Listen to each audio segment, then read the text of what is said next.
Welcome back to Inception Dialogues. Last night, I had a fantastic and very exciting conversation with Jeremy Vaeni. Jeremy is an author, he's a filmmaker, and former podcaster. He used to host the Paratopia show with his partner, Jeff Ritzmann. Jeremy is a very special person because he embodies a kind of apparent contradiction. On the one hand, he is a skeptic. He's a very verbal critic of the UFO community, of the New Age movement, religions, and so forth. And on the other hand, he is an experiencer himself, somebody who has had a lifetime of high-strangeness experiences, including the so-called UFO abduction experience, which we both agree is an unfortunate term, an unfortunate name in the culture. We've covered a number of topics. We've covered, of course, aliens and high-strangeness experiences. We've covered his own insights from a so-called Kundalini rising experience. We've covered the topics in his book, Urgency, which is a very interesting book. We discussed the state of our culture, our future, and a number of other very interesting things. It's a long episode, but I think you'll enjoy it a lot, as I enjoyed talking to Jeremy. Have fun. Hey, good to see you. I've been looking forward to talking to you for a while already, like 2 years or something like that. Has it been that long? Yeah, we had a few false starts on Paratopia a couple of times, but now we're going to do that. Mm-hmm. I think what always made me interested in talking to you is that you're a bit of a contradiction, right? I mean, you're a skeptic. You have a very sharp intellect, a very no-nonsense mentality, very rational, very logical. You're a bit of a nightmare for the UFO community. You're very verbal and critical of them, and critical of religions and the New Age and all that. And I resonate with that. I like that. I like this kind of skeptical, critical thinking, which means that I take you seriously. And then if people would not know anything else about you, they would think, Jeremy is just a skeptic, maybe even a debunker, right? Go as far as that. But you've had a lifetime of high-strangeness experiences, right? Weird stuff happens to you, and you don't dismiss it. You don't, shove it under the rug. You take it seriously. You give it some kind of ontological validity, although you don't think of it what most people would think of this kind of experiences. You have a more sophisticated interpretation of them. So, yes, thank you. I was wondering if you would be willing to share some of those experiences with us, just to set the stage so people know where you're coming from. Sure. Well, first, I just want to say thanks for having me on, and I really believe in your mission statement, so I think this is a good thing. And also, it's funny, as this is the preamble to me, Dr. Tyler Kochjohn, I believe it was, said he originally thought or wondered if Jeff and I weren't, Jeff Ritzmann, my partner in Paratopia, weren't just doing some sort of social experiment. Because how can we be skeptical and experiencers at the same time like this? But basically, my experiences are bizarre in a way that they start off one thing and then they sort of jump the shark and end up being this whole seemingly other realm of nonsense. But initially, it was sort of, I guess you would say, purely ufological. I saw a UFO when I was in 8th grade with my mom and sister, driving to Vermont from Massachusetts here in the States. And it was not just a light in the sky. It was really a spectacular toy. I mean, it looked like a giant toy. It was self-luminescent green, round, oval-shaped, maybe porthole windows running down the center, red and blue blinking lights, top half spinning this way, bottom half spinning the other way, and just tilted on its axis, between a couple of mountain peaks, doing that. And you see this in the middle of the night, in the middle of nowhere, stereotypical, right? And your mother and your sister saw it too?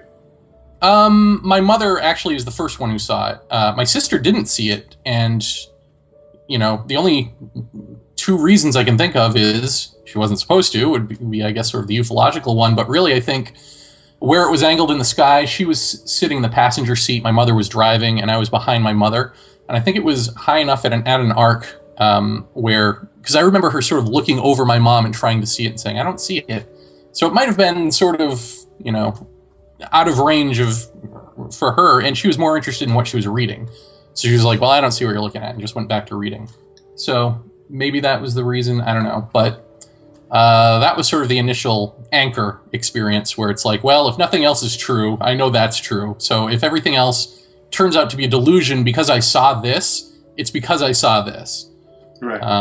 And then the other stuff is, sort of abduction, what people probably best know as alien abduction, although I think those terms that we use are outdated. So what is it? What is the so-called alien abduction experience, between quotes? I agree with you. The name is very unfortunate, but what is it? Because most people read about it, but here's an opportunity to talk to somebody who has a sharp intellect, has had the experience. I'd love to take that opportunity and ask you what it's about. What is it about? You got me. It's easier to say what it's not about, because it's not about what has been promoted, little doctors, doing evil things, hybrid experiments and all that stuff. I think it's, you sort of have to strip away that stuff before you can get to what it's about. And that stuff is all a construct of hypnosis from researchers. The most famous, I think, is Bud Hopkins, is probably the most famous hypnotist. And he had, I don't know how public this knowledge is, but he had a fear of doctors for very good reason. When he was a kid, he was emasculated by them. He was humiliated by them. He was stuck in a water tank.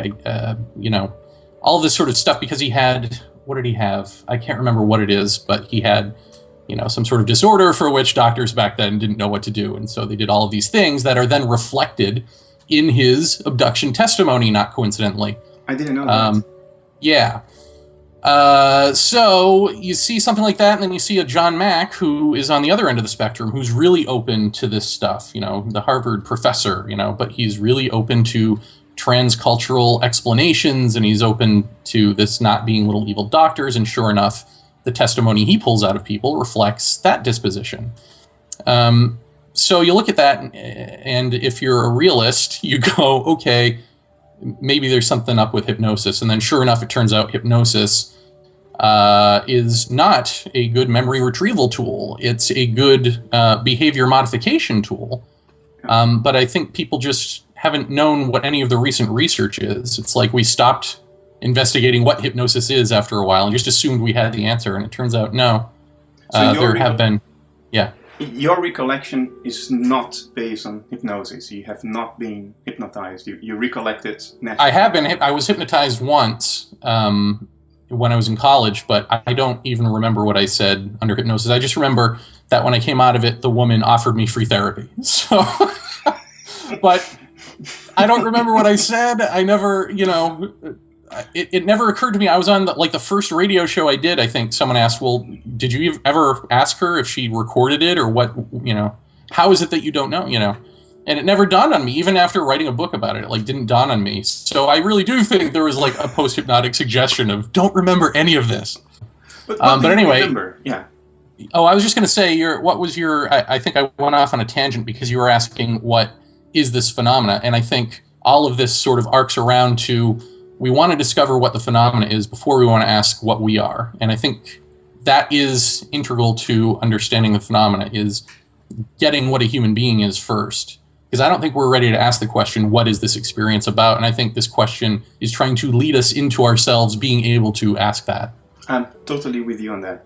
But before we get into the deep stuff, just so people have a context, what does it feel like? What is the experience from the perspective of the experiencer? In other words, not the interpretation of it, not the narrative about what it's all about, but how does it feel? What is perceived? I think it depends on the experience. A UFO sighting it's sort of in normal consciousness, presumably, and there's wonderment. You know, what the hell? What am I looking at? Actually, there's denial in both instances, whether you're face to face with these beings or seeing a ship or whatever.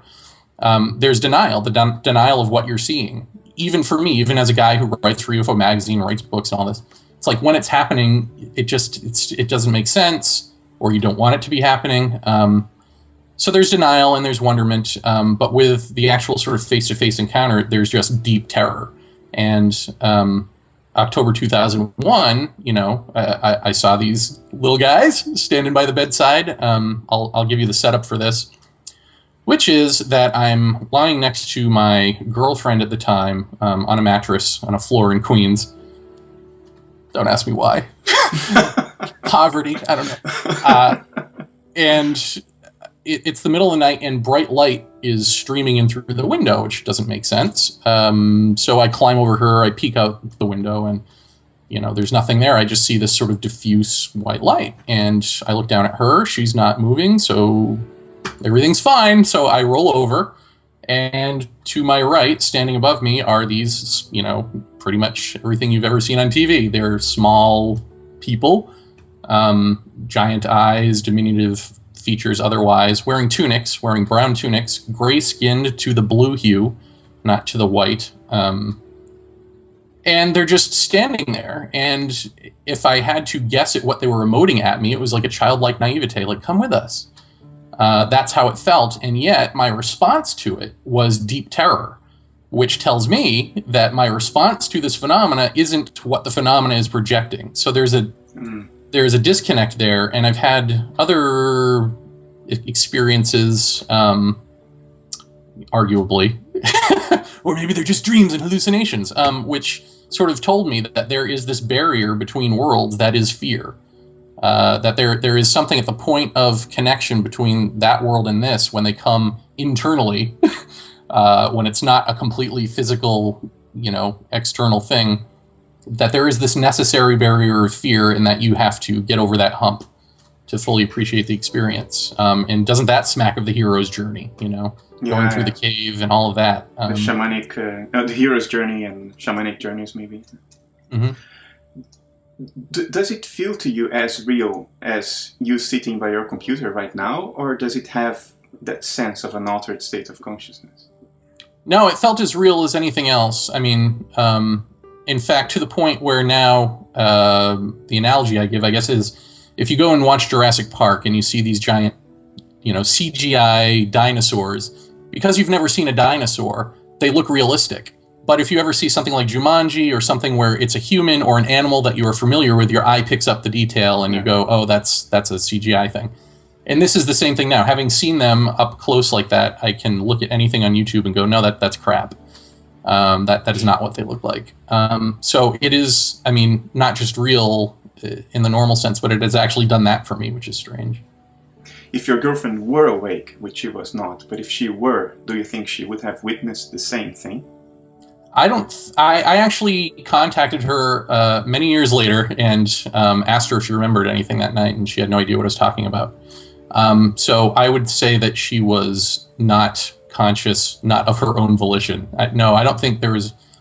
If you were a fly on the wall, would there be people in the room? Yeah, I think there would. They would have seen the same thing. Yeah, do I think she had the capability to wake up and watch it? No. So it was not a purely internal thing. It's not a purely internal thing. And a few years later, again, like when the rest of this experience is me, the next thing I know, there's no transition. It's just I'm terrorized in bed, and the next thing I know, I'm standing in this nondescript room, that same diffuse light source, you know, in the room, and vertical to me are a row of tables with naked people on them. The one closest to me is like an older blonde female, maybe in her 50s, and the beings are standing around her going, yep, this is what we do. You know, just, they're not saying anything, but it's just, they're gesturing with their hands like this, like, you know, show and tell. And I'm just standing there, and now I'm completely composed. I'm not terrorized anymore. I'm standing in my underwear just as I went to bed. And I'm thinking to myself, why am I seeing this? Like, why am I here? And this female voice answers in my head, because you've always wanted to remember what an abduction was, you know. And then I had this long conversation with this woman. The end. I don't know, you know. So I guess the skeptic would say, well, this was a dream or something. It was not a dream. So I got up the next day and I remembered the conversation, and I was, but in denial. I wanted this to be a dream. It was like this. There's no way you're in Queens, New York, and light's coming in through your window, and the whole neighborhood isn't waking up. There's no way that this is happening. So I ignored it and I let it go. And now I don't remember what that conversation was. But a couple of years later, we had this subletting roommate, and I was talking to him in the kitchen and getting to know him. And my left nostril started to bleed, and that triggered a flashback to that night, not the night I just spoke about, but the actual previous night to speaking with this roommate, where now I'm in a different room because I'd switched bedrooms, and I'm in a bed, and I've upgraded my poverty status. And I'm woken up by a light again, I think outside the window, except that the window is, there. I could see it to my left, and I'm looking out across the room. There's nothing there.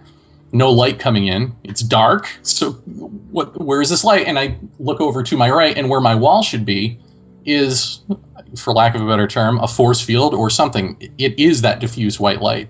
And my nose starts bleeding down my throat. And so I think that the nosebleed bleeding out triggered, sort of synced up with that.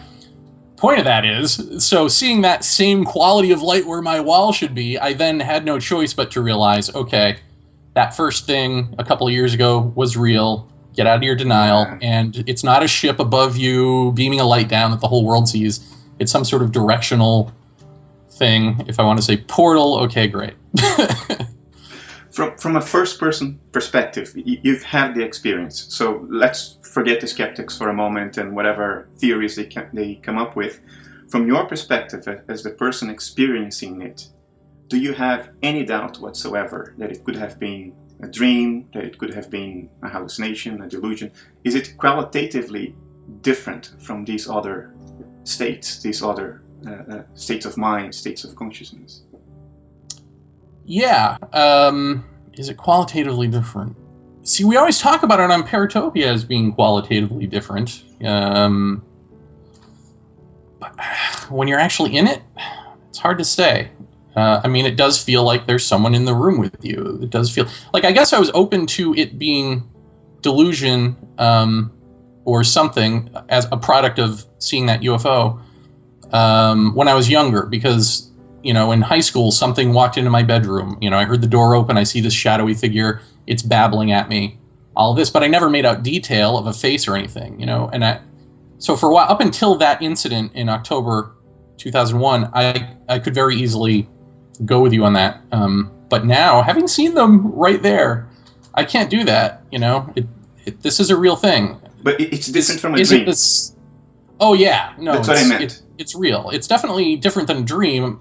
I've since, like a couple of years ago, finally did a hallucinogen. I did mushrooms. And there is some creepy, similar quality, maybe just the inherent fear aspect of it. But no, even that is different. Even that is cartoonish. And this was real, as far as real goes. Is it still happening, Jeremy? See, this is where it becomes a blended gray. Is it still happening? Something is still happening. We call ourselves experiencers of high strangeness because I have highly strange experiences. Are they this same thing? I don't know. I haven't seen a little being since then, so maybe not. Oh, but here's something. I did have this hallucination or whatever of snakes on the floor once. You wrote in your book, yeah. Yeah, and that was cartoonish. Like, if you're talking about hallucination, that was cartoonish. It was like hyper real. So that wasn't real. So, there's something about that isn't real even as it's happening. And I did have a waking hallucination many, many years ago of my mom coming into my bedroom and tucking me in and saying, she's going off to work. And even as that was unfolding, I knew it wasn't real. The voice in the back of your head tells you, this isn't real. This isn't real. Whereas with the abduction, the voice in the back of your head goes, what this is. This is real. Wake up. Not physically wake up, but just wake up, dude. Deal with this. Get out of denial. So even your own inner voice is different.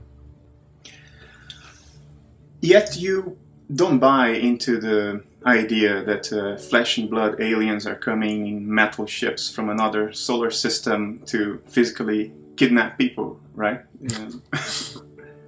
I'm more open to it than my partner, Jeff. I mean, I guess my disposition is it doesn't matter to me where they come from. I think at some point consciousness reaches a peak, and maybe our science reaches a peak. And where are you when you can open a portal?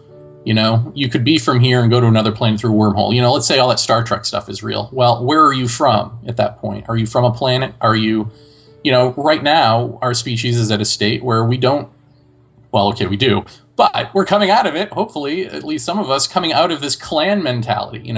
We're not just our tribe. We are Earth. We are Earthlings. That's a new perspective. So if you broaden that and you go into the universe, are you from the universe? If you broaden that and go into other dimensions, where are you from? Yeah. So where they're actually putting their feet on the soil isn't so important to me. What our interpretation of what that means, I think, is completely, crazy. Okay. Well, I think it's actually completely us. It's self-centered. It's like, what would we do? Well, that's what they're doing. The interpretation in terms of genetic experiments and what an alien means. Yeah, what it means. Like if you say an alien in a, could you ping a rock off the ship if it were here? Well, I don't know that you could, but I don't know that doesn't mean they're not from another planet. I just think that means we can't try to humanize them in the same exact way that we are. I just doesn't work. You're very critical of the UFO community, all the theories and the ideas, the disclosure movement. How do you reconcile that with your own experiences? Well, maybe first, before anything else, you're very open-minded. So where does that sharp criticism come from? It comes from, being an experiencer. I think being an actual experiencer of this and then seeing how it's treated. Because it is a serious subject. I mean, I laugh and I make jokes on that, but it is a serious thing. It's like the most dire thing in my life, And so when I see it being mistreated and for profit or for someone to be able to stand on a stage and say, look, I'm a somebody, because they can't, they can't get a job somewhere or something.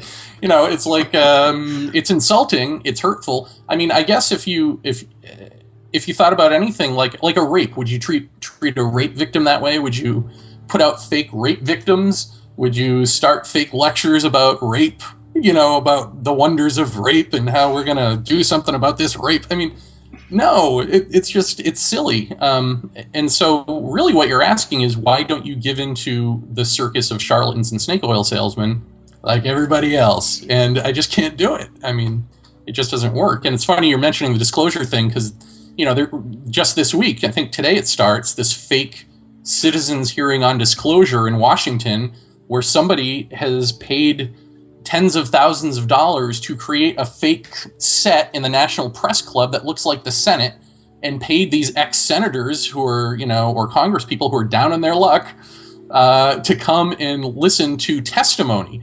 And they've got this list of speakers. Now, who's giving testimony? It's people who aren't experiencers. It's people who haven't seen a UFO. It's people who have just believe anything.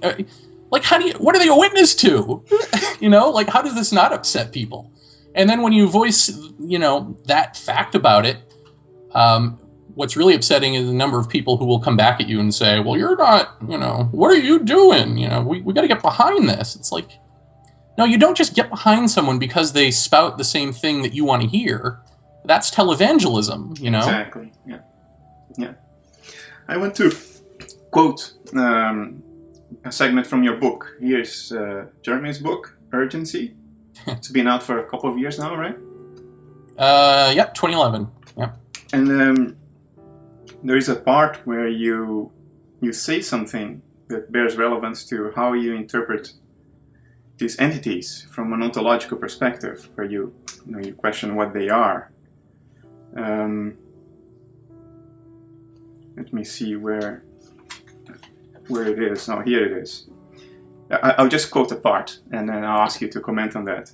You say, when truth touches a brain that is blocking it out, the interaction forms archetypal humanoid characters. The marriage between you and truth as a separate thing you intuit is the circumstance in which thought-form offspring are conceived. Haha. Archetypal humanoid characters are the next phase in the evolution of mind. When archetypal symbols are engaged over and over and their meanings refined, they become their own living, albeit non-physical, entities with their own internal logic. They tell their own stories to us over and over again. We helped conceive these stories. So the ring of relative and objective truth keeps us coming back for more. Truth is not a structure. It contains and surpasses all structure. However, when truth is treated like an outsider, it must take form. Since the brain will not allow truth to become its own self-awareness, first person, truth must fashion structures with the aid of the brain through which it may speak to us. Therefore, archetypes are the middleman between truth and the human. So are the alien archetypes? Ooh, good question. No, I don't think they are. I think I think at some point they start using that language. You know, I think, how do you put this? I think when you're outside of human consciousness, or you transcend and include human consciousness, anything that you say is going to be broken up by us in our brain through our psychological filters, through our cultural background, through our own personal junk. And so I think that when they speak, this is just supposition, I don't really know this, but I think that when they speak, you know, we just want language. We just want hi-bye. But that's our fault. That's, again, where we need to know ourselves, and we need to be on that level. And if we're not on that level, then one movement by them gets broken up into several different movements as we receive it. And so there's the language component, there's the silly strangeness component that we can't quite interpret, there's, you know, signs that we see, you know, so on and so forth. There's a dreamy component. There's all these different components. And I think that's us doing it, but I think that's similar to the archetypal thing, but I don't think that's the same thing. Would it be correct to say that, in your view, that there is a core of objectivity to the experience, but we dress it up with something that we make up ourselves? We give it some kind of form that comes from ourselves. Yeah, I think that's definitely true. I mean, how do you perceive the unknowable? And so far, you know, this, whatever this phenomena is, hasn't said it's as far as we know, it's unknowable. You know what I mean? Like, we consider it an unknown. And when you have an unknown, you go, okay, we're going to find out what that unknown is. Or we're going to project onto it an answer that we already have. You know, little aliens that look like us and blah, blah. But this thing seems to, every time we do that, it sort of changes up. It does something new. I think it speaks the language of question, not the language of answer, if that makes sense. So every time you try to box it into some kind of narrative, it shows another aspect of itself that denies what you just tried to do, right? I mean, Whitley Strieber would say that this is perhaps this is what the face of evolution looks like, you know. And I never understood what that meant. I think it means this. I think it means that every time you box it in with an answer, it gives you another question, because what's important is to remain open to, in the state of questioning. In the state of questioning means that you don't have the mental clutter of answers, you know, blocking out the rest of the universe, blocking out truth, God self, whatever, however you want to put that. And I think, you know, that this is the height at which this communication comes, you know, from that sort of perspective. And I the reason I wince about saying all this is because as soon as you say God self, again, there's another charged thing, and it's like, well, probably doesn't mean what you think it means, and so I probably shouldn't use the term. But, I mean, all of this is to say that, yeah, I think archetypes are the thing that we, when you say created, it sounds like there's time involved, and I don't know how much time there really. I mean, it could all be instantaneous, of just the second the ego blocks out truth. Well, you're blocking out what you are, and so what you are then becomes something that needs to speak to you because it's not speaking as you. You're not it projecting. It needs to become the consciously. second person, right?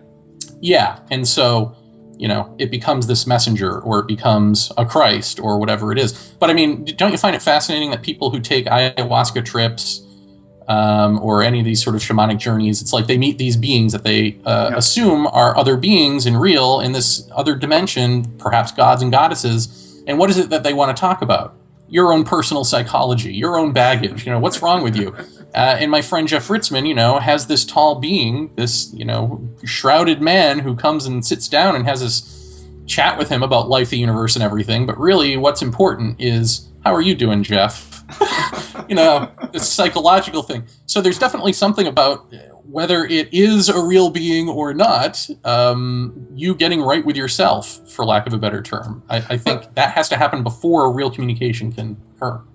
Even before the renaissance of shamanism and psychoactive drugs and the alien abduction phenomenon and all that, Carl Jung had this archetypal figure he called Philemon, which was an old man, very wise, who would go stroll in the garden with him, go for walks with him, and talk about life, the universe, and everything. And that was an archetype, according to his psychology. I think, see if you agree with me, I think the essence that you're trying to figure out here to differentiate archetypes from entities is whether there is something, anything, it is like to be the entity.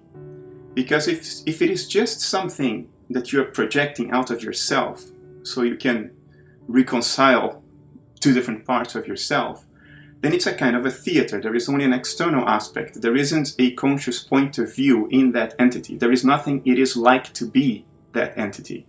Mm-hmm. But if there is something it is like to be that entity, if that entity has a conscious point of view of its own, if it is experiencing you, then we might ask, is this really an archetype, or is it a conscious entity like you and me? Well, I don't think you and me are conscious entities like you and me. Because again, I got to get back to that central issue of, is there another level of being that we have the ability to be open to? And if there is, then why would we think that they're operating on the level that we're on now? So if they're not operating on the level that we are on now, if we need to be something else, if that makes sense, if we need to come out of our cocoon and become the butterfly, then we have the right to ask, what are all of these butterflies about? Yeah. And are they real? Because I think that the confusion comes that there is something in us, which is us, saying you need to come out of the cocoon and be the butterfly, and that's the archetype.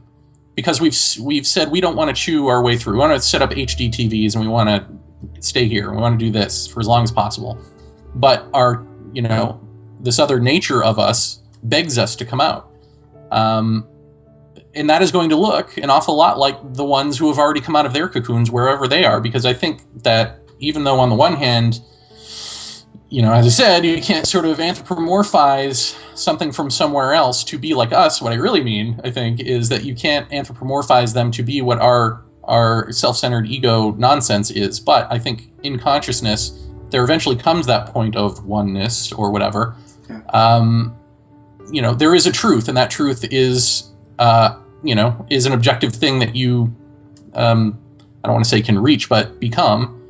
And it's going to be the same here as anywhere else in the universe, because at some point there just becomes that plateau.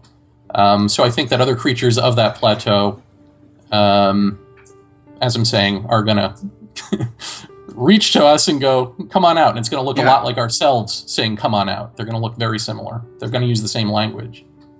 I am with you on this. You're alluding to the idea of this one consciousness, and that the ego is an illusion, that our sense of me, little me, as an individual entity, that's ultimately an illusion, that we are just awareness, and the awareness is the substrate of everything. I am with you on that. But bear with me. Even acknowledging that, I also acknowledge that even though you and I are the same awareness, ultimately we are just split off psychic complexes of this one mind, if you will. I do acknowledge that there is something it is like to be Jeremy. I do acknowledge that Jeremy has a conscious point of view. But something, a figure that I might dream tonight after I speak to you, maybe that figure in my dream does not have a conscious point of view of its own. It's entirely a projection of my mind. It only has the external factor. It doesn't have inner life.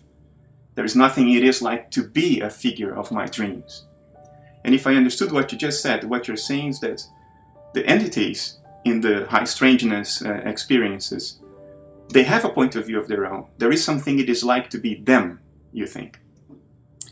Yeah, I think that's true, but I think, like your analogy, I think everything is the same set of systems within systems, and from the ultimate point of view of spirit, or whatever, the oneness that we are, then aren't we the dream? And then aren't these alien entities also the dream characters that reflect spirit, that are spirit? Dreaming, if you want to put it that way. Yeah. So from that perspective, we're all in that same boat together, and then isn't it interesting that we can set that up with our own minds, where we have these dreams that are actually us, reflecting ourselves. So from that ultimate point of view, we and the aliens may be the dream. Or characters in the big dream.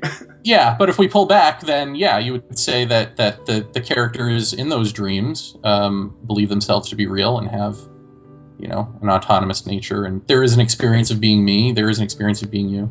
Sure. There is a part, I'll go back to your book, because you talk about this dream aspect in a very interesting way. I'll quote you again, if you don't mind, if you don't get bored of listening to your No, own words. I never get bored listening to me. Please, where's my pipe and smoking thing? Here we go. You say, that's page 83 of Urgency. You say, we are not only grappling with the outside world, but the inside world, the interior domains we've co-created with universals. Beliefs aren't solely about covering our own ignorance of material processes with the lies that feel good or give us meaning, although that is part of it. Beliefs are also developed around these interior domains we don't understand, and it is here that science isn't helping. Materialists would reduce these domains to biochemistry if they could.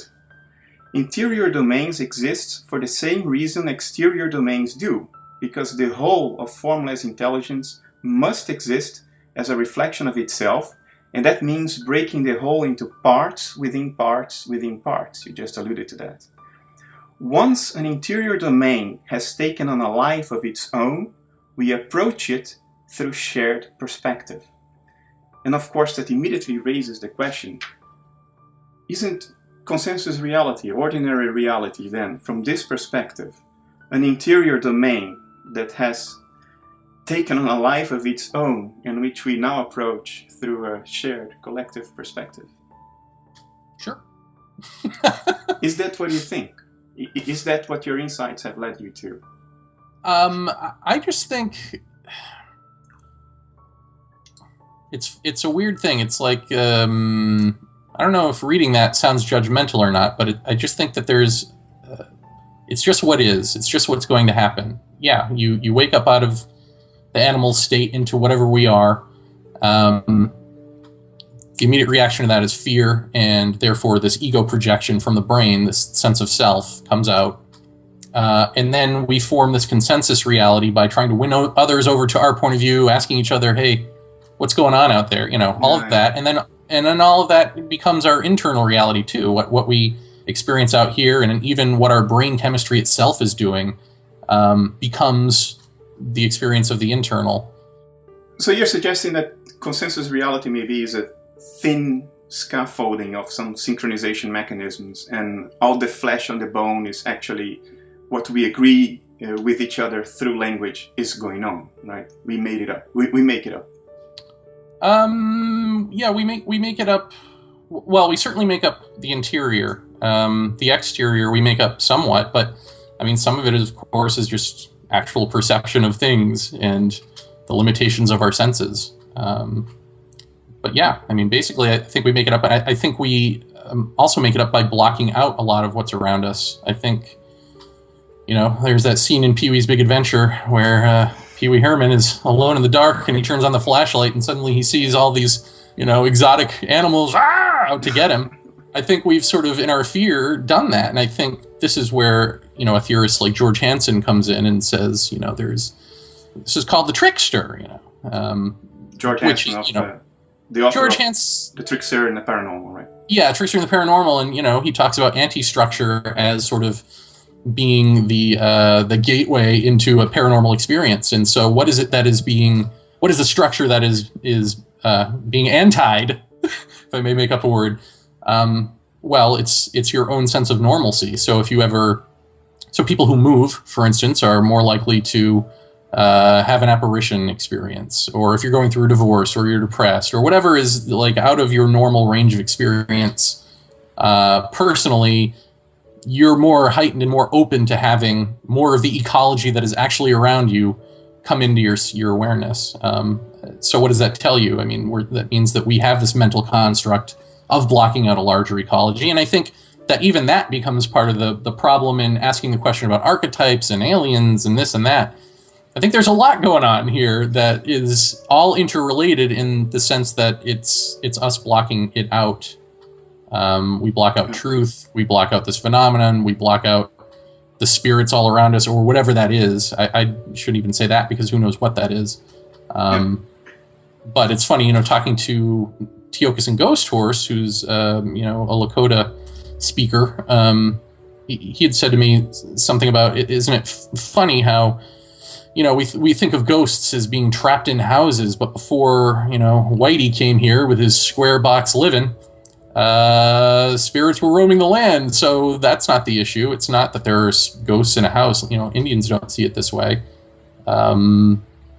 So there's a sense of perspective here that I think is missing, for sure. I think what I get from what you're saying, and I appreciate that a lot in your book as well, and if I would summarize my own perspective of what you're trying to say, that I find very interesting, is that to grant ontological validity to something, you do not need to take it at face value. And the other way around. These two things are not equivalent. If you do not take it at face value, it doesn't mean that you're saying it's unreal, it's a delusion. It's ultimately not true. You can say, I don't take it at face value, and you can still grant the experience ontological validity. You can still say it is real, but it's real in a way that is not literal. It's real in a way that is not what it seems to be at first glance. Yeah, it's I don't like think there is any face value to any of this. I think the face value is a facade, for sure. And I think that's why that gets back to the original thing of, why are you upset with the disclosure movement and all of that? Because they're interested in the facade. They're interested, and not only interested, but they are certain that the government is covering up this facade. And if we could just get them to open up about that, then we'll have a Star Trek reality of intergalactic light or whatever happens. And it's like, no. If you've actually experienced this phenomena and are true to yourself, that ain't in the cards. That's not what this is about. And that's why I think, it's difficult, because a lot of experiencers did get hypnosis, and then I think did get brainwashed into believing, some of those hypnotized scenarios. And so, where do you go? But yeah, no, I don't think there is a face value. I think the face value is a play. You see it more as a metaphor of something deeper. Yeah. In your book, in Urgency, you have the modest goal of answering every significant question ever asked by any human being on the face of the earth. Hey, if you can, right? I've got the time. It's a fascinating book. What gave you the inspiration or the insight to those answers, to everything you wrote in that book? Were high-strangeness experiences as well, right? But not alien abduction experiences, between quotes. They were more like what maybe people in the East would call an enlightenment experience. Can you talk a bit about what have happened to you? What has happened to you? And that's where I jumped the shark. It's like, oh, aliens aren't enough. How special can you be? Essentially I had a roommate who, I'd have deep discussions with or whatever, and she said, well, you would really like Ken Wilber. You should look into him. So I looked into Ken Wilber, who's an integral philosopher, and he says a bunch of words that I don't understand, and I go, wow, that makes me feel smart. Why is he so smart? And I had read where he said he cut his teeth on Jiddu Krishnamurti. So I'm happening down the street one fine day in New York, and there's a bookseller selling all of these Krishnamurti books. And I went, oh, that's the guy. So I started reading those because I wanted to know, how is this guy so smart? And Krishnamurti, says truth is a pathless land, and really, he says that 8 million times in different ways. But a lot of what he says was hard for me to take, and it angered me because it's antithetical to how you perceive the world. And so I was thinking, wow, this guy isn't making sense, but he's obviously affecting something in me to where I keep reading, and he's obviously affected Ken Wilber, who I think is the Einstein of this generation, and so I've got to be missing something. And so I kept reading until I finally got it. And then the moment that I finally got it, and basically what I got is that if you want to know what truth is, or if you want to know if there is such a thing as truth, you have to stop seeking it, because truth is a pathless land. And so that means that you can't even have the motivation of seeking in mind. You have to be a clear vessel, and truth may or may not blossom in you. You can't have that answer, because that answer becomes the illusion that, you find what you seek, and what you find is going to be another illusion. So when I finally really, really, really got this, I just stopped. I put the book down, and I just sat, and I was silence for but a brief moment. And in that moment, I just, this energy welled up in my spine, which actually threw a disc out. I slipped a disc. So there was that physical repercussion, which I don't recommend, which may be why people do yoga and shit before they do this, so that they can be in shape for the big thing that they never get to because they've done yoga. It's the paradox and the irony. You get stuck on yoga. Yeah, that's right. They get stuck believing they're already there. So then my head starts spinning like this, like an exercise, and I'm not spinning it.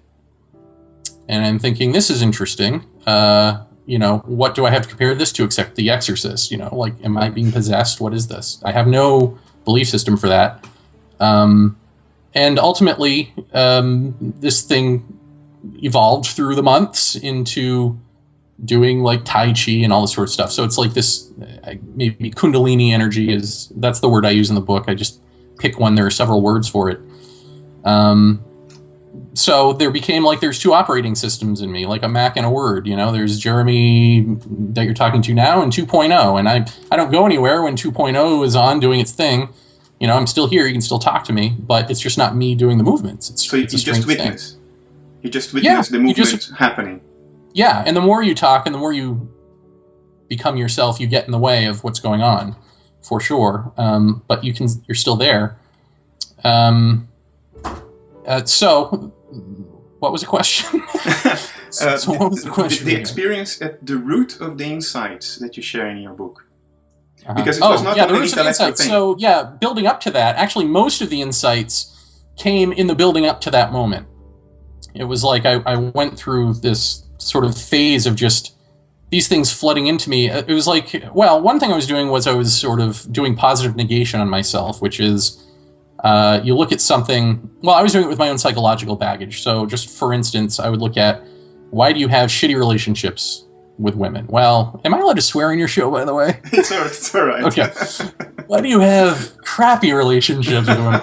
Well, it's because, so-and-so did this to me in high school. Well, why did you allow her to do that? Well, because, this is how my parents treated me. Well, why did they treat you that way? Well, my mom, her relationship with her parents, and my dad, and you just keep breaking something down and breaking it down, not saying what the answer is, just constantly questioning and breaking it down. And then you realize at the end of it, there is no answer. At the end of it, just the emotional attachment to the problem dissolves. Because you realize, it just is. We're all in this together. This is just what we do. We screw up. That's right, nature. And you can do that with other things, with love or whatever. You can deconstruct. Well, you can't say what love is, but you can say what it is not. And maybe by the time you get to the end of what love is not, love becomes you. So in a similar way, I get to the end of deconstructing my own psychological baggage, and sort of a more whole me becomes me. And so during that process, I think because I was clearing out, you know, I don't want to, it's hard to put this into language because I don't want to say a higher self was giving me epiphanies or whatever. I think that higher self nonsense is part of the split. We do that. That is you. It's just you're in denial that it's you, like a schizophrenic or like a multiple personality disorder. It's like you're in denial that that's you. But whatever that other thing that I put out there as me gave me this flood of insights. And then after, of course, you know, a lot of this Kundalini stuff and then the big awakening event, more insights. But really, most of the book, I think, was formed prior to the big I am epiphany experience. I would not ask you to describe the full-blown Kundalini experience. There are two of them. They are in the book. So it's a good reason to have a look at the description. You write a very vivid description of your Kundalini experience and made me jealous. I want to have that's what I set out to do. So job well done. But you touched on a couple of critical things. You said that there is no path to truth. There is no journey. There is nothing to do. There's nothing to be done. If you try to do something, then you stay away from truth. And you said that, going back to psychology, that you can explore and find the root events or the root causes of every neurosis, every psychological problem you might have, and it's still not satisfying. It will still not stop you from suffering. It's a conundrum, because what is there to be done then? Why did you even write a book? Well, there's nothing to be done, but that you have to get to the point where that's not just something that you say, that's something that you really understand. I mean, again, it's a conundrum, because even those who understand do not seek, then become like I did. You start reading these books that tell you do not seek, and you start understanding that, and you become that person who understands it. You know, I get this. And so you have to even wake up out of that and go, oh, wait, I'm that guy. This has become my way of seeking, the denial of seeking, in the way that, you know, an atheist and a theist both have answers. It's just that one of them knows that they have answers. The atheist denies that they have answers, but both are an answer. Because there's the unknowable, and you're trying to answer the unknowable. I think that's what we're trying to do here, is when you're trying to answer yourself, it's an unknowable in the same, or at least you have to come to that place of understanding it as an unknowable to sort of have it become you, have the answer or whatever you want to call it become you. I don't know. Does that answer it? Yeah, I think I know you cannot say anything different from "there's nothing to be done." Stop. There's nothing to be done. Give up. Well, why did I write the book? Well, you write the book because it just as the archetypes, just, you know, as we're talking about archetypes coming at you, as you're talking about a Buddha coming at you or whatever, any of these things, or an alien or any of these things, it's all us talking to ourselves. I'm talking to you. I'm talking to myself as I'm talking to you. And I think it's important. I think the whole thing is important because at that height of oneness, it's one waking oneself up. So eventually you get to that point where you understand that you're waking you up is waking me up. You know, if we're the hand, you know, if we're a bunch of fingers, all thinking we're just fingers and we're actually hand, it's important to the hand that all these fingers recognize hand. Yeah. So I don't want to be a thumb anymore. I don't want to be a sore thumb. You want to be the hand. I want to be the hand, damn it. Yeah, and so you write the book, and does it need to be a book is a real question. Like, does it need to be beyond a sentence, a Twitter feed? No, it doesn't. Stop. But what else am I going to talk about, really? And then how can I sell it to you is the other thing. So, you know. Maybe we are asking the wrong question, because we are inserting in this culture in which everything is about what you need to do, right? What do we need to do? What should I do, right? To stop suffering, to be happy. What should I do? What is there to be done? Maybe we should ask the question, what should we stop doing? So if I ask that to you, because at least it gives people something, right? What should we stop doing to arrive at the insights you had? Well, you should stop doing. Everything. Period, full stop. When you stop doing, being becomes you, Because, again, language becomes the problem, because you want to say, well, you want to stop doing and you want to be. But you don't want to be, because that's you doing something to be. You just want to stop. You just want to see the importance of not doing anything. And I think that the reason that this is so difficult isn't just that how we live is antithetical to that, but that to do that is to acknowledge that you and I, projecting outwardly here, are constructs of the brain. And really, we don't want to do that. Even the people who say that we are that don't want to do that. Because that what happens when that stops? That's death. Essentially, what I'm prescribing for humanity is death while you're alive, while the body remains alive. Ego death. And who wants to do that? We don't want to do that. We don't want to be the unknowable or the unknown. We want to bring that to us. We want to be alive and bring that into us. And, we will lie to ourselves, even to the point of saying we don't want to do that. Even of saying, Jeremy, I get it. I don't want to do that. Then why are you still here? Because you do. And and it becomes this weird thing for me, because on the one hand, I know what the games are, I've played them, but on the other hand, I know that there are culty guru types who will tell you the exact same thing because they want you to sort of die into them. They want to take on your stuff, and you give them your money, or however that works, in your sex and all of that. And so eventually you come up against that problem. You've got these dueling parallels of truth and false, and they're both speaking the same language. So I don't know. When you say, well, we should just stop doing, but you mean a lot more than just stop physical activity or stop moving. I mean, if you're sitting on a chair, not moving, you can still be doing a lot, right? That's right. And one of the things that you say in the book that I thought was very interesting is your prescription. You alluded to it already, of positive negation. It's the attempt to poke holes and undermine every single narrative, every single conclusion, assumption, storyline, explanation you place on reality. Poke holes on them all, so the brain has nothing to grasp to, has nothing to cling on. You're basically prescribing total, complete skepticism. Right? Yeah. Well, what I'm prescribing also is the stopping of time internally.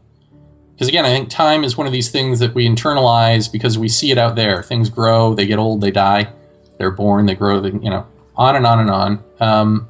And internally, we become that. We become that sense of time. So how do you stop time? Of course, you can't stop physical time, but you can stop inward time. And then what happens?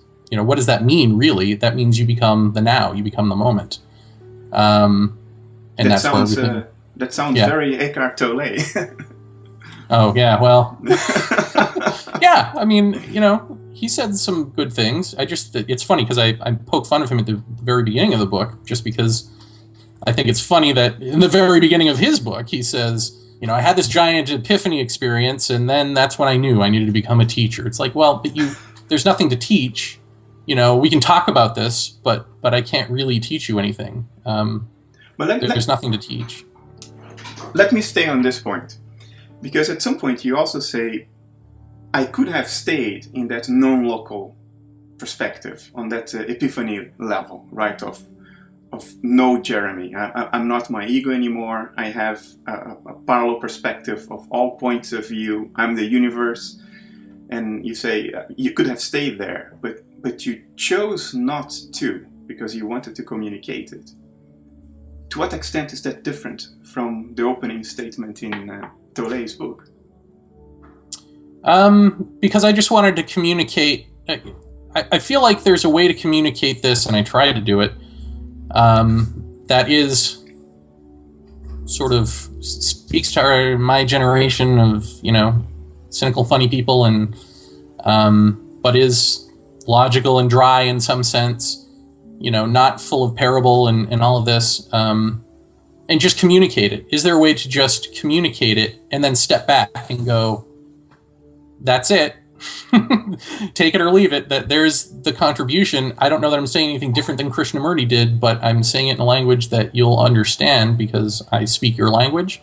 And I don't know that I could speak that language if I became non-local, crazy man on the mountain guy. Like, what becomes you then? Now I tend to think that maybe I made a mistake. Maybe I didn't even have a choice in the first place. Maybe the choice was an illusion, but sure felt real. And if I did have the choice, I think ultimately what you live as is non-local. And so part of that non-locality is still you. Because that was definitely part of my experience, was leaving the body, becoming this thing, visionary thing, but then recognizing myself back in my body even as I'm having this experience. Because you're everywhere at once. You recognize yourself as the totality.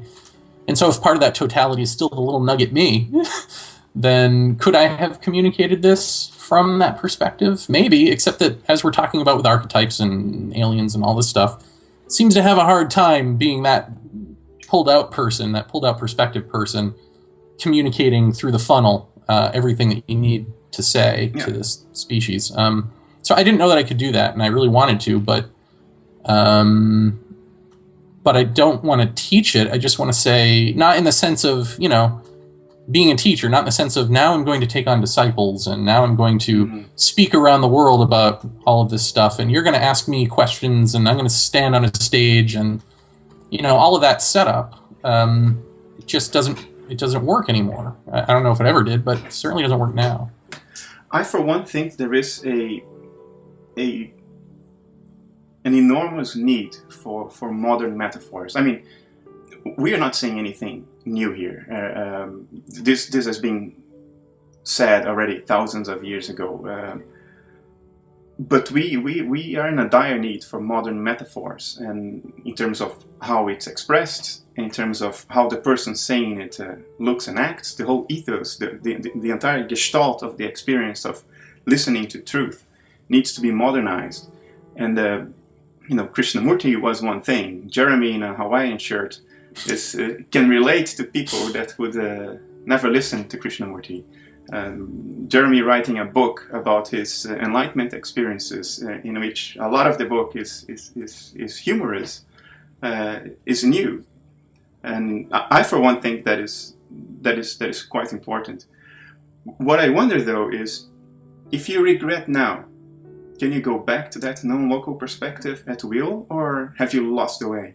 I mean, there is no path, but you know what I mean. Yeah, no, I know what you mean.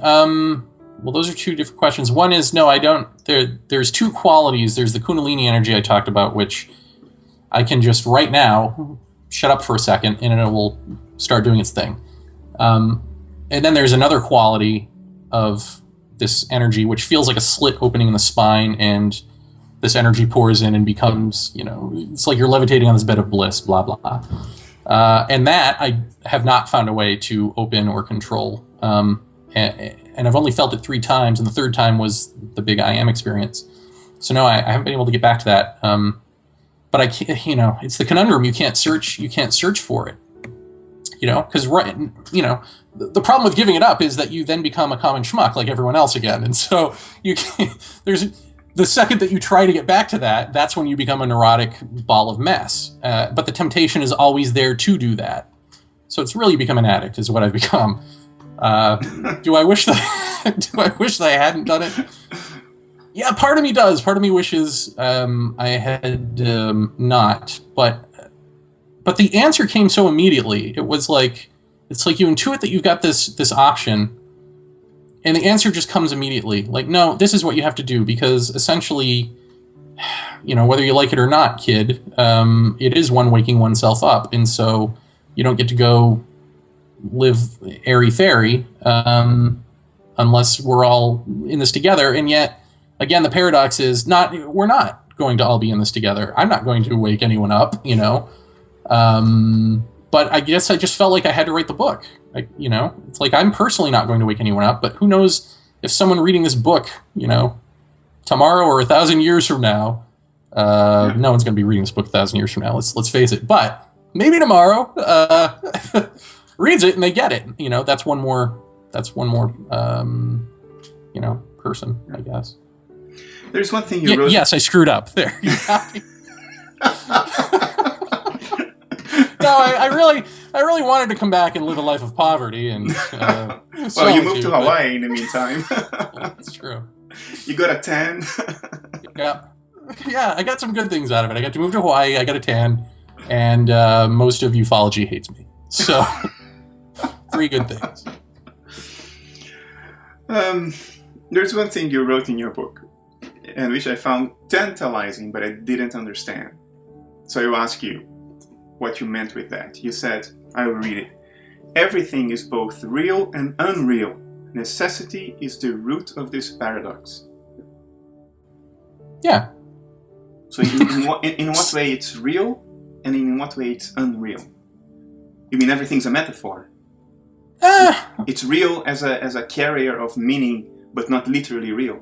I think there can be a few different meanings to that. I mean, one is, just as we were talking about before, everything is real to us, but from the pulled out perspective of spirit, maybe we're the dream. But it's also true, consensus reality is how we live our lives. We do have to get up and pay taxes and all of that, which I'll eventually do, IRS. But at the same time, that's all complete nonsense. We do live in the absurdity of certainty, I think. So I think it's true on both of those levels. I think everything is a metaphor within a metaphor. I think that when you look at, systems in physics, when you look at as above, so below, when you see things reflected here on Earth that happen in space, or you see systems that happen at the microscopic level that mirror us, or in nature that we mirror, you start to see that, everything is a certain set of systems within systems within systems, and I think that's the same way of saying metaphor. And we keep on trying to look for the core of it, right? It's a metaphor of a metaphor, but eventually it's a metaphor for something literal. But the literal is never there. It's an onion. There is an onion, and I think in physics, I boldly stated that I know this in the book.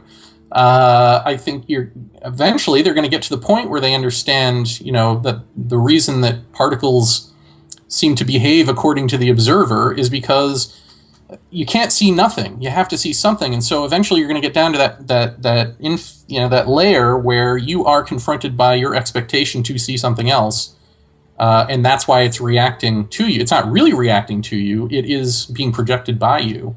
Because it is you. Because it is you. Because you can't see nothing. And again, that's a metaphor for all of the stuff we've been talking about. So, you. A couple of minutes ago, you said that we are looking for certainty. And the discussion we had before we started, you were saying that we are not looking for truth. Human beings, the culture, society is not interested in truth. We just tell ourselves that we are. We are interested in certainty, the certainty to give us some kind of comfort, to alleviate somehow the suffering we go through, because we are not sure of anything. And you mentioned that we do that because we confuse the real with the repeatable. We keep looking for the repeatable as if it were the real, because the repeatable gives us certainty. It's predictable, it's repeatable. Mm-hmm. But that's a mistake. Reality is not the same as what is repeatable. Do you want to comment on that? I thought that was a rich statement. I mean, it's interesting that I think as scientific reductionist society, or, maybe we're coming out of that, who knows, but that's primarily what the Western world is at this point. What does that mean? That means that we tend to say that reality is what is repeatable in an experiment or out there before your very eyes, but we also, we don't seem to do anything with the paradox of relativity, Those things are only repeatable until your next discovery that renders it all moot. So what does that say? It's both real and unreal. It is reality until it becomes usurped by the next phase of knowledge. Is it I just want to say, here is just sort of an interesting side tangent to that, which is that if you if you exclude the things that aren't repeatable in your data set, if you have outlier data, that may be more important on the face of it, but it also might start forming a pattern of its own. I'm sure people think of this, but maybe they don't. I don't know. That isn't it interesting that even the outlier data that isn't repeatability probably has repeatable elements to it.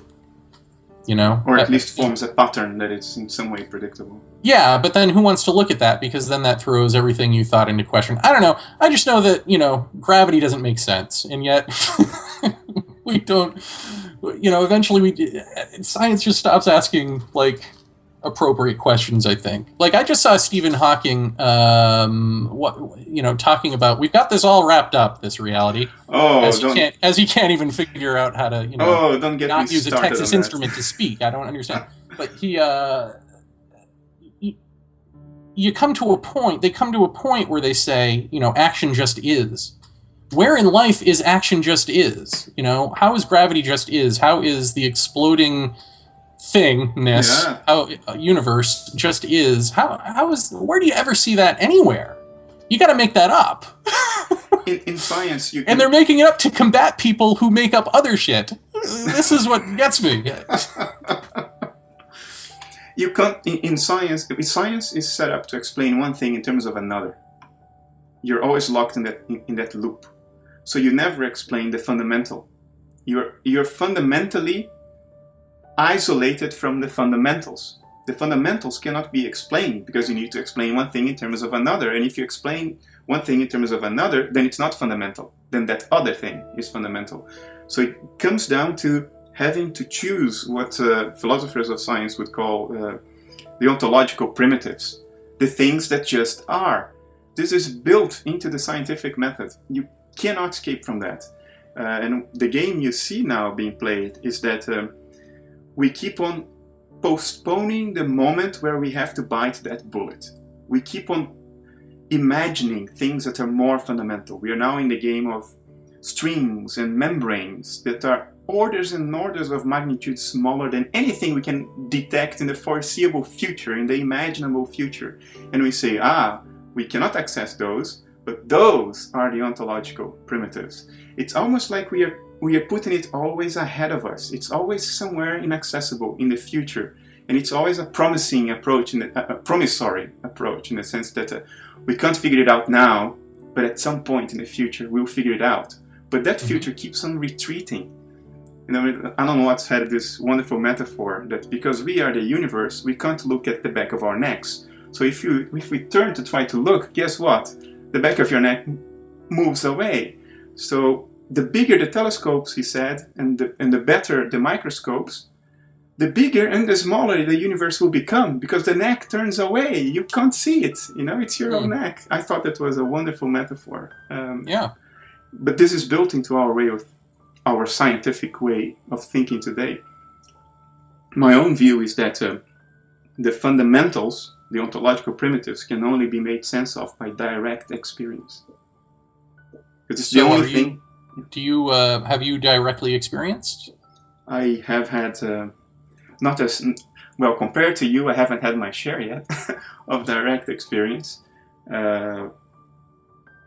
But science itself is a product of the human psyche. It's just that we got it all inverted, right? We are now saying that the human psyche is a product of the abstractions of science, like matter and energy outside of mind, outside of experience, which is an abstraction. It's unprovable.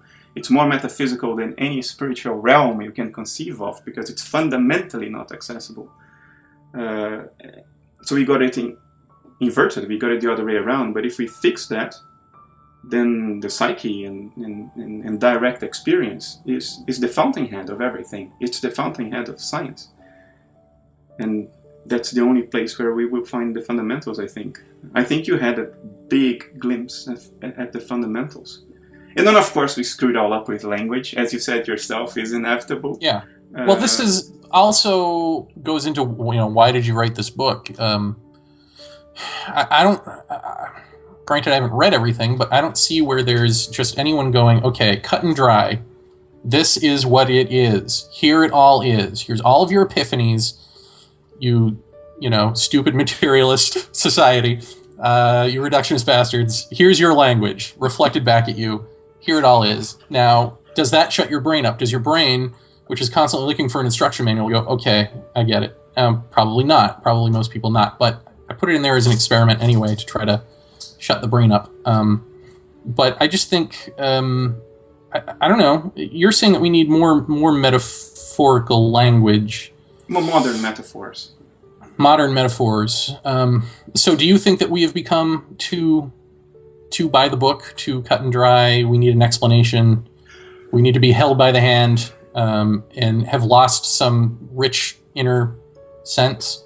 Well, I was actually planning to ask you something along those lines. I think that I am with you that the moment you bring truth to time and you put language around it, you kill it. I am with you on that. So it cannot be spoken. It's a direct experience, and we do not have a common dictionary to talk about it with any degree of accuracy whatsoever. And the only thing but you still need to communicate that point, right? I mean, that's the thing. Yeah. At the end of the day, we are a culture. We are a society, and societies and cultures, they live through communication, right? Through language.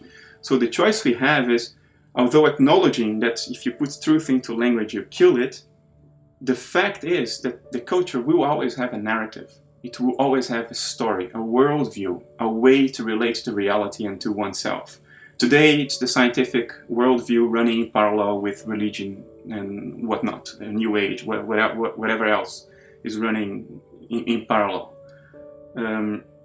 But we can't avoid that, because we are social creatures. We communicate. We need the collective reassurance to tell us that what we believe in makes sense. And it's enormous, the role of this collective reassurance. It gets you to believe in literal religion, which, think about that. You know, if you grow up being told that those stories, those metaphorical stories, are literally true, you end up believing it, despite all evidence to the contrary. And to be very honest with you, materialism is an incredible fairy tale. The idea that reality actually is outside of subjective experience. There's nothing more metaphysical than that. It's like taking all the spiritual realms and saying it's more metaphysical than that, and by the way, you will never access it, not even when you die. I mean, I find it incredible, but the narrative of the culture makes it so easy to believe in that, despite the absurdity of it. So my thinking was that, although I acknowledge that you can never dress truth with words in a way that does justice to it, we might try our best to come up with a less bad cultural narrative, a less bad worldview, you know, something closer. We will never sink our teeth into the truth through words, but at least we reduce some of the psychological, environmental, whatever other level of damage we are doing today because of this ridiculous narrative of materialism. So, yeah, what do you think about that? Is it worth to give it a try with words and, you know, kill truth for the noble purpose of bringing the culture a little bit closer, you know, to truth and a little bit further away from absurdity? Yeah, well, I mean, the killing of truth is really just what we do, and you know, it's killing the now to commit it to time. That's really all that means. So you have to be you have to be it to understand it. Otherwise, you know, the menu is not the food, as they say. So, yeah. But you still need to read the menu if you want to order. So yeah, no, I do think it's worth doing, obviously, but because we have to put it into words, because how else? Again, it's like, why did you come back? Well, because I need to communicate this, or I feel I do. We do need to communicate this, and you can only communicate on someone's level, and our level is words, and logic at this point is a big one. So we need to use those tools to communicate, to get out of that, to, you know. But I think that it might be a mistake to say that that's all there's ever going to be. You know, that, you know, you're saying, isn't it better to form basically a better society based on better standards, even if we never get to the ultimate state outside of that? The answer is sure. Well, yeah, it's better to not live in a hell. It's better to not kick your neighbor and hurt yourself. Sure. But is that a legitimate question? Because I think then you're consigning yourself to staying there. And if you stay there, you're always going to be on the pendulum, swinging back and forth between, good and evil choices or good and bad choices. There's always going to be a George Bush followed by an Obama followed by a George Bush. And neither of them are going to get anything done. So why don't we just buck the system, instead of picking a side or saying, okay, this is evolution, this is devolution. Maybe it's time to give up the system entirely and see what's there, and not replace it with another system. How do we get to that point? Sure, I have to use words to communicate that, but when you say system, you don't mean the political system, you mean our internal operating system, our worldview. Yeah, I mean, that's a metaphor, but yeah, because I think, again, this is difficult because most people are not going to hear this. Most people are not going to hear it even if they listen to it. But that doesn't matter, You can't concentrate on any of that. It's got to be, what sounds correct to you, what sounds right to you. Figure that part out and see what changes in the world because of that. I sympathize with that. I see the dilemma there. If you give a better story, even if it is better, it's still a story that will turn into an entrapment and will prevent you from dropping all the stories and seeing for yourself what really is, which is right under our noses, and we knew when we were babies, and that was taken from us afterwards because of all the stories.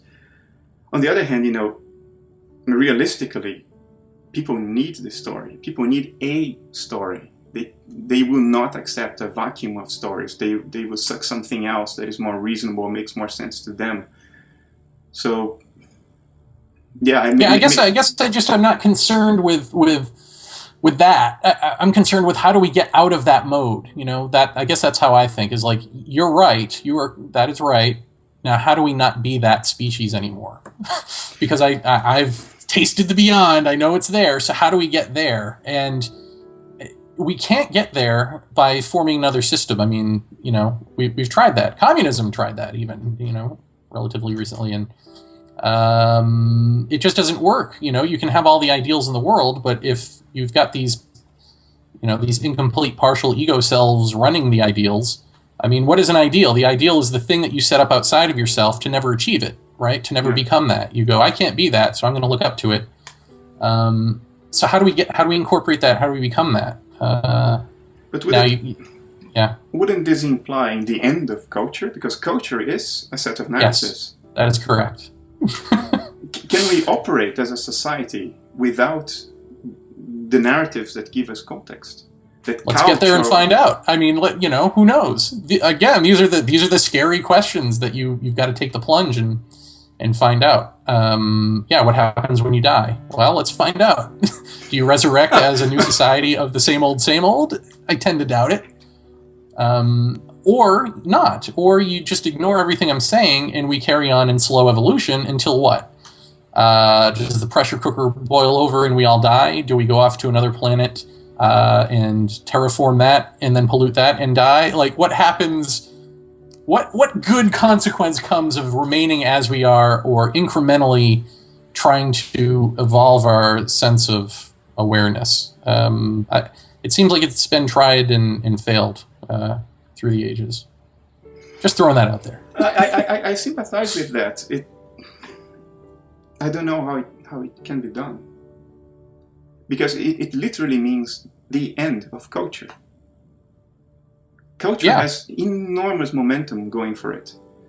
And it abhors a vacuum of narratives. If you unproven... I mean, even it has been shown in Philosophy of Science by Thomas Kuhn that no paradigm, no set of narratives, beliefs and values is falsified before there is another one to replace it. It never happens that we neutrally sit and say, this paradigm makes no sense, let's discard it, let's stay in a limbo for a while until we find another one. It never happens that way. What happens is that there is another paradigm waiting, and then when there is enough momentum going for it and enough holes shot in the reigning paradigm, then there is a swap. but there is never a vacuum of narratives. So I agree with you fundamentally that's the only thing that makes sense, is to drop the narrative and experience it directly by stopping the brain, as you say in your book, by stopping brain activity. Then truth floods in. I have my own theories and elaborate stories about that, which concur with what you said. But in practice, at a planetary level, at the level of a civilization, I mean, maybe the only experiment that has a precedence that is relevant here is the Zen Buddhist experiment, in which they drop all the narratives, and the whole idea is to point, not tell you what it is. No narratives. You just point at it and you figure out, and you help other people figure out by themselves. But a Zen type experiment at a civilization level, I don't know.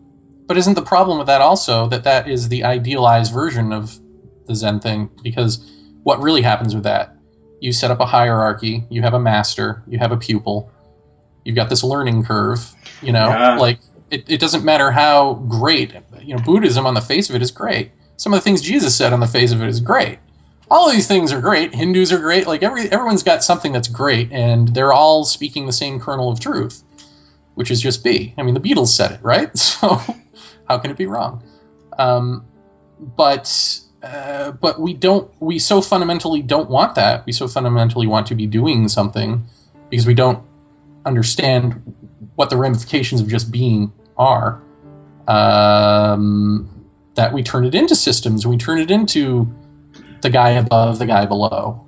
And that's always going to continue to happen. But I guess maybe I look at it like the way we're talking about it right now and thinking about it is as if to become this next thing is, what happens to culture? Oh, that's horrible. Well, but maybe it's the equivalent of the animal becoming us. Do you look back at the animal and go, gee, I really wish I were rooting around in the dirt right now? But if you were the pig in the dirt, you'd be going, wow, this is great. I don't know if I want to give up this slop. That's an interesting comparison, yeah. Well, I think the idea of all these systems, maybe the valid ones, or the ones that have some essence of the truth in them, the narratives that have an essence of the truth in them, is that yes, it's a trap, ultimately, but you hope that the trap will implode, will self-destruct at some point. And if it doesn't, then you're entrapped. Then you are there. Then you are a Zen Buddhist until the end. And that's, of course, not the truth. But you hope that the very system, the very narrative, will explode at some point. It will self-destruct. And it carries you until a certain point, self-destructs, and then the magic happens. Mm-hmm. But yeah, usually it doesn't self-destruct, right? But at least because while agreeing with you all along, you gotta admit that it's for anybody listening to this who has not had the experience you've had, to hear that there is nothing at all to be done is profoundly dissatisfying. So yeah, it's disturbing. That's where these self-imploding, self-destructing traps come in, because it gives people something to act on.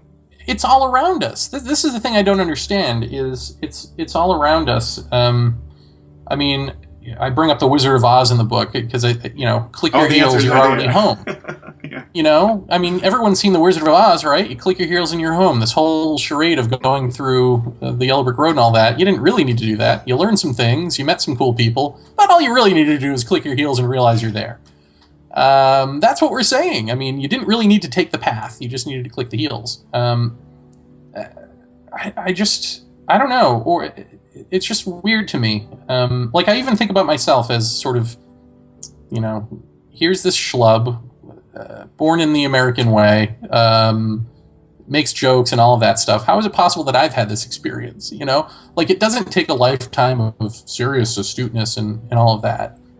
But then why should we think that it does? Because most of these guys have said humor is really important. If you look at the trickster character that you've seen in every movie, the Mr. Miyagi type who's like, I'm just some ignorant, whatever, Asian. And then you start talking to him about stuff and suddenly you realize, oh, he's the master. that sort of thing. I mean, that is embedded in us, and yet when confronted with it, we go, I've never heard of that. Don't you find that fascinating? I mean, like you said, all of this stuff that we've been talking about is, it's timeless, but we say it's ancient. It's actually what we are, but we say it's ancient because it's been said since the beginning. And yet, every time you hear it, you go, well, truth of the pathless land, well, that's revolutionary. Just be? I've never heard of this just be. Sure you have. Every day of your damn life. What are you talking about? But that's the thing. You asked this to me. You asked this before, and I didn't give you an answer. I went on a tangent. But that is the value of new modern metaphors, because we are so used. I mean, you write this in the book. In order never to get there, what we do is to say truth is ancient. Once a narrative becomes old enough, it becomes remote enough, then it acquires the glow of some kind of superior truth, because it's removed enough from our present that it becomes respectable. And that's where I think things go terribly wrong, because that's a great way to put it. Yeah. But well, you wrote that yourself. I'm paraphrasing you. By doing that, we are making sure we never get there. So if we stay with the traditional metaphors, the old Zen masters with the koans or the enlightened figures of 2,500 years ago, the Buddha and his poses, whatever, then it doesn't have the living, present feeling that it should have, for people to see that it's here, it's right under your nose. It's staring you in the face everywhere you look. It's right there. It's just that you're covering it with a conceptual web, with a narrative that's not allowing you to see it, but it's right there. Nobody's hiding it. And as you say in your book, we are the executioners. We are the ones hiding it from ourselves. There is no conspiracy. And that's where I think modern metaphors play a role. And I say metaphors in the widest sense possible. You, by being who you are, is already a modern metaphor. You don't look anything like Mr. Miyagi. You don't look anything like a Zen Roshi. I kind of look like Buddha if I stood up. Yeah. And your book doesn't sound anything like it doesn't have the feeling of a Krishnamurti book, although the message is essentially the same. So I think that's the role of modern metaphors, to make it present, to make it alive in the here and now, not some calcified thing from the remote past that is completely inaccessible. Yeah, well, as you're saying all that, it reminds me of just the fact of this Kundalini awakening. This moving around and doing, literally my hands will do acupressure things all along, and then some of the epiphanies from there become like when you see tribal paint, or you see any of these things that people put on themselves, what they actually mean, that you just see and you go, well, that's weird. But no, there's a grid here, and you know it. And if you just as an exercise, people listening, ask yourself how acupuncture is possible, how yogic postures are possible. Where did these things come from? How did anyone understand to stick a needle somewhere or to do a pose for some healthful benefit? How did that ever occur? Because no one ever says who invented these things. Or how. Well, or how. And the reason is because the biggest secret of all is it's you doing it. When you shut up and let this thing take over, or, sort of your body has its own natural language that it flowers and expresses when you step out of the way. That is, to me, that is an unfortunately revolutionary idea, because you're certainly killing a lot of business there. But that is the truth. I mean, that is a fact. You can do this. So there's one benefit, I guess, that is practical. But I don't know. Isn't it interesting that that's true and no one says that? We've got this fact about us that is just... And no one says it. They keep this mystical, like you said, this ancient thing, this ancient set of systems. It's not ancient set of systems. It comes alive and you do that. And then if you write it down and sell it to somebody, you can go, look, these are these yogic postures here. it's so alive that you dismiss it because it doesn't have that superior ancient glow, that whole ethos of something, But isn't it more mystical because it's you doing it and you're not doing it? It's not you moving your hands around and yet you're feeling all the benefits, and there's this other energy, or it feels like an other energy doing it. Yeah, but it's not, it's you. You stepped out of the way. I think a lot of people would have the first impulse and would go like, what silly thing, and not step out of the way. And then they wouldn't even register that as a memory. It would be a non-event. They wouldn't even remember it. While it was there, it almost happened, but yeah, they didn't step out of the way. People are different. Well, let me ask you: do you see an urgency to any of this, or do you think not? Because I guess I feel like the urgency, if there is one to it, now as opposed to any other time in history, because we could just flub around for the next millennia. Except I feel like we are too many people, too technologically out of control, and too arrogant. I don't know how it is in your country, but here, there certainly are people who care about global warming and pollution and all this, but there's at least just as many people who believe, well, great. Like, who cares? And I think it comes from the Christian notion that we have dominion over animals and earth, and, maybe if we get this suicide party started early, Jesus will come back, this sort of notion. Do you get that where you are? And do you think that this is a real... Do you think we've given up? Do you think that we've given up at a point where we are about to explode or implode? Yeah, you talk about transcendence versus suicide, right? Are we going to commit suicide, or are we going to transcend? I don't know. I think that, from the perspective of the one mind that is playing all of these roles, including you and me, I don't think it matters that much, because it's a game anyway, right? Ultimately, when we wake up, it's like, oh, cool. It's like we say of our dreams. We wake up, oh, I had a weird dream. So it may not matter all that much ultimately. I don't know, I suppose. But, and I do see catastrophes looming on the horizon, already very close to us, an environmental catastrophe, maybe others. But the thing that grips me most, that I think is most relevant, urgent, and fundamental, is the psychological disaster that we are facing as a culture. I don't think there has ever been so much lack of meaning in people's lives.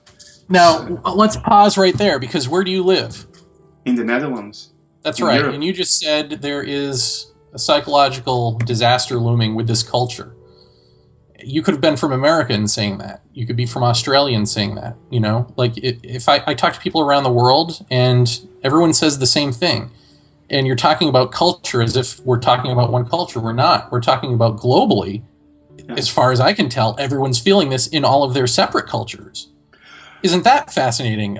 So what's going on here? There's a core cultural element that has spread around the world like a virus. I mean, China 100 years ago was a very, very different place culturally than China today. If you go to Shanghai or to Beijing, places because of work I visit more or less often, you see a core element, a core cultural element that is identical to the US.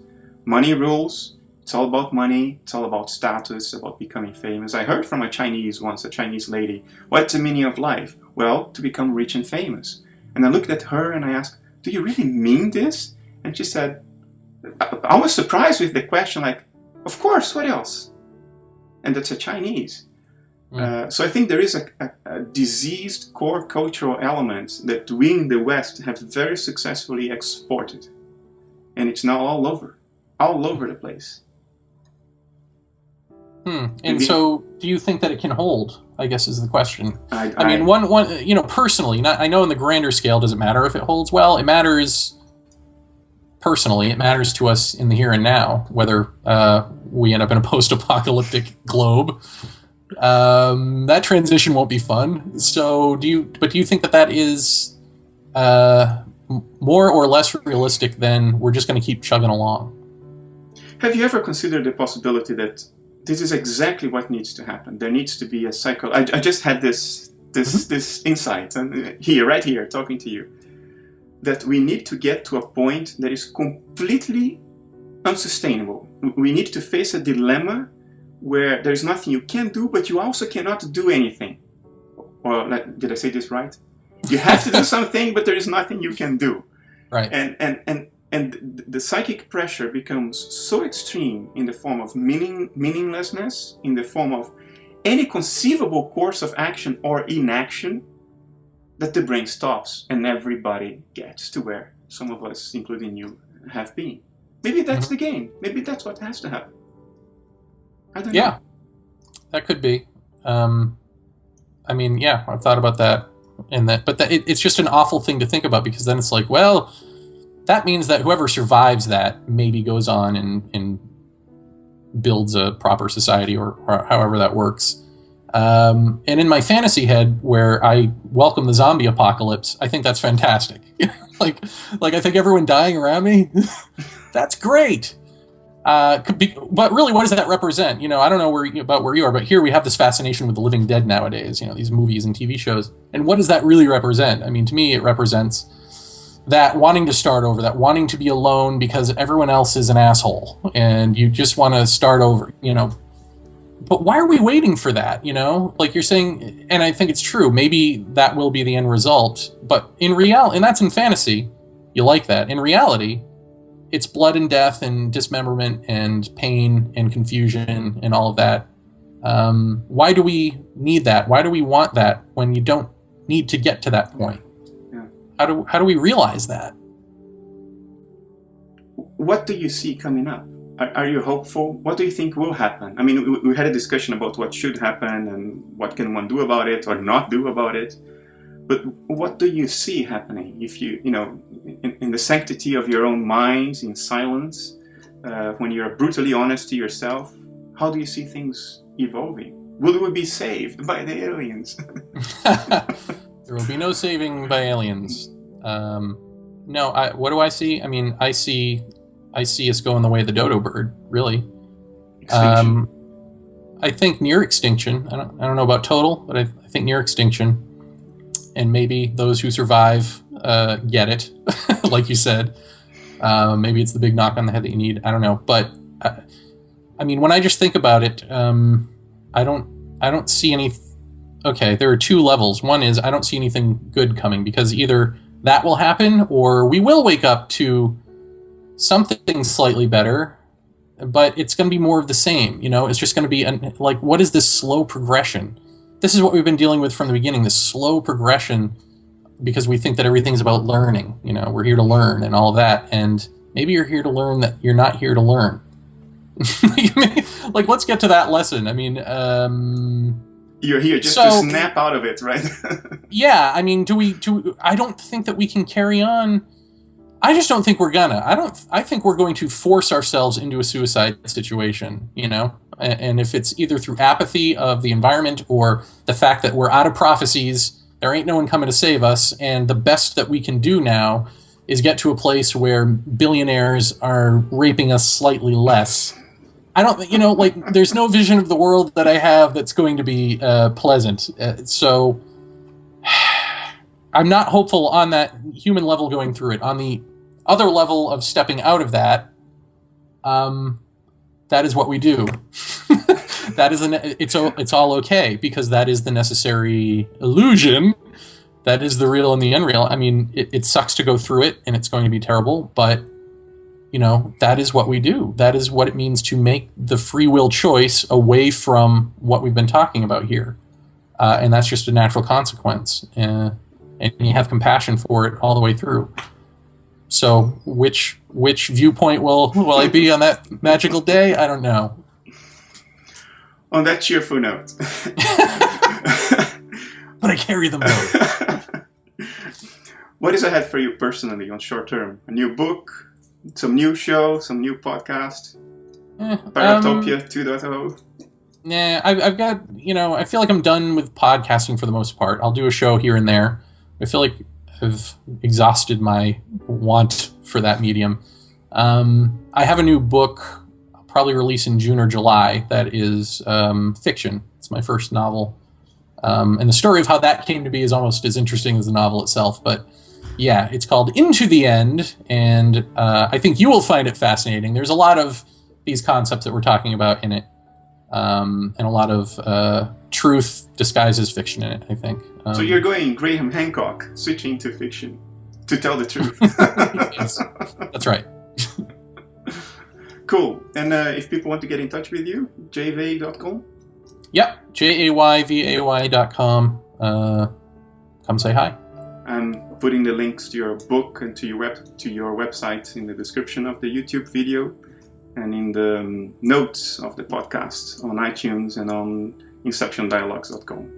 Can I throw in one more thing before you sign me off? Go ahead. I just want to say that the one thing that is missing from this dialogue, as with most dialogues like this, is love, if I may be so bold as to throw that out there, and which is missing from most of my shtick, most of my delivery of this stuff. I think I just overlook it, but I think ultimately I think that is the part that is hard to describe, and that's where the menu is not the food. Is that we're talking about this as though it's something that you can choose and it's hypothetical and maybe there's something to be feared about that unknowable, but that unknowable is love. You are that when you're not running from yourself, and so I think it's just important to remember that there, we're not talking nihilism here. There is something beyond that depth. Yeah. We're not talking nihilism, and we're not talking Christian heaven, Muslim heaven. We're talking about a state of being that is you when you're not pretending to be this. So let's get there.